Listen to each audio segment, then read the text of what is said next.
Chapter 32. Listen, you heavens, and I will speak.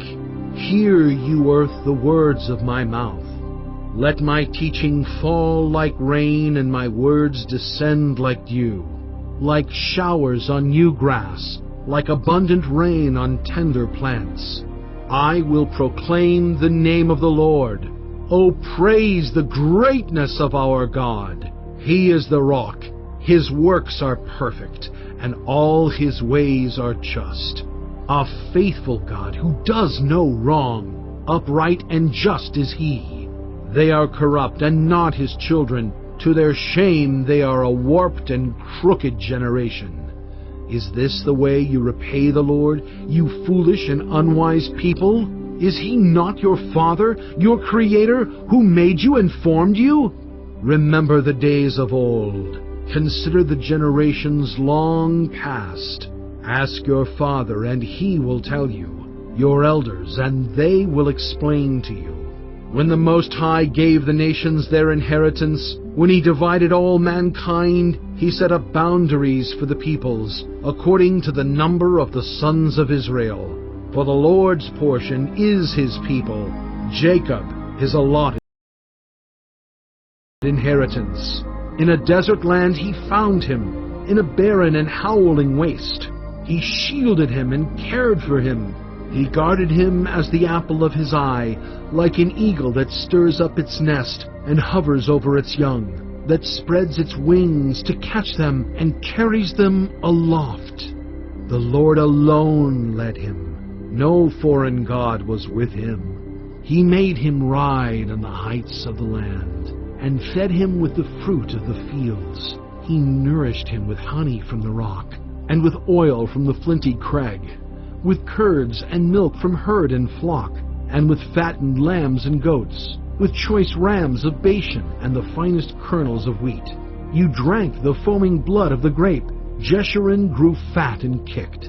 Filled with food, they became heavy and sleek. They abandoned the God who made them, and rejected the rock, their Savior. They made him jealous with their foreign gods, and angered him with their detestable idols. They sacrificed to false gods, which are not God, gods they had not known, gods that recently appeared, gods your ancestors did not fear. You deserted the rock who fathered you. You forgot the God who gave you birth. The Lord saw this and rejected them, because he was angered by his sons and daughters. I will hide my face from them, he said, and see what their end will be, for they are a perverse generation, children who are unfaithful. They made me jealous by what is no God, and angered me with their worthless idols. I will make them envious by those who are not a people.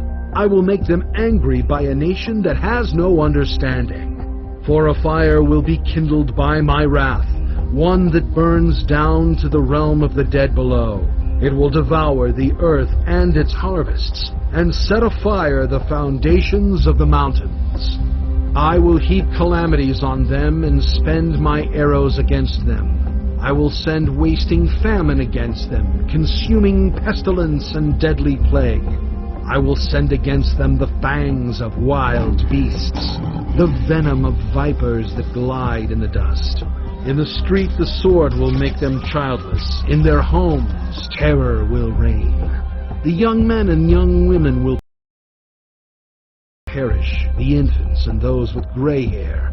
I said I would scatter them and erase their name from human memory, but I dreaded the taunt of the enemy, lest the adversary misunderstand and say, our hand has triumphed, the Lord has not done all this. They are a nation without sense. There is no discernment in them. If only they were wise and would understand this and discern what their end will be. How could one man chase 1,000, or two put 10,000 to flight, unless their rock had sold them, unless the Lord had given them up? For their rock is not like our rock, as even our enemies concede. Their vine comes from the vine of Sodom, and from the fields of Gomorrah. Their grapes are filled with poison, and their clusters with bitterness. Their wine is the venom of serpents, the deadly poison of cobras.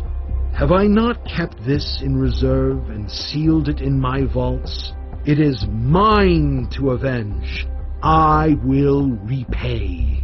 In due time their foot will slip. Their day of disaster is near, and their doom rushes upon them. The Lord will vindicate his people and relent concerning his servants when he sees their strength is gone and no one is left, slave or free. He will say, "Now where are their gods? The rock they took refuge in, the gods who ate the fat of their sacrifices and drank the wine of their drink offerings. Let them rise up to help you. Let them give you shelter.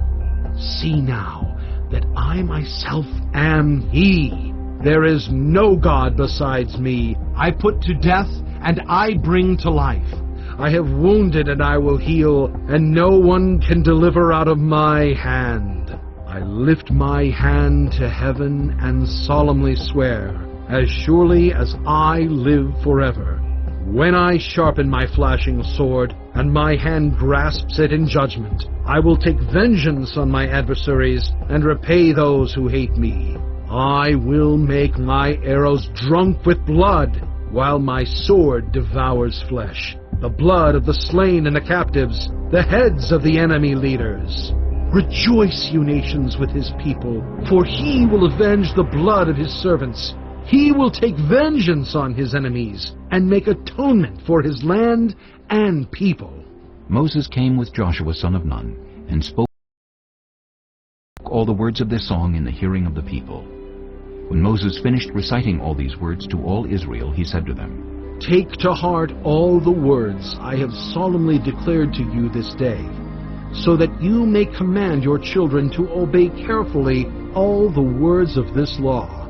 They are not just idle words for you. They are your life. By them you will live long in the land you are crossing the Jordan to possess." On that same day the Lord told Moses, "Go up into the Abarim range to Mount Nebo in Moab, across from Jericho, and view Canaan, the land I am giving the Israelites as their own possession. There on the mountain that you have climbed, you will die and be gathered to your people, just as your brother Aaron died on Mount Hor and was gathered to his people. This is because both of you broke faith with me in the presence of the Israelites at the waters of Meribah Kadesh in the desert of Zin, and because you did not uphold my holiness among the Israelites. Therefore you will see the land only from a distance. You will not enter the land I am giving to the people of Israel."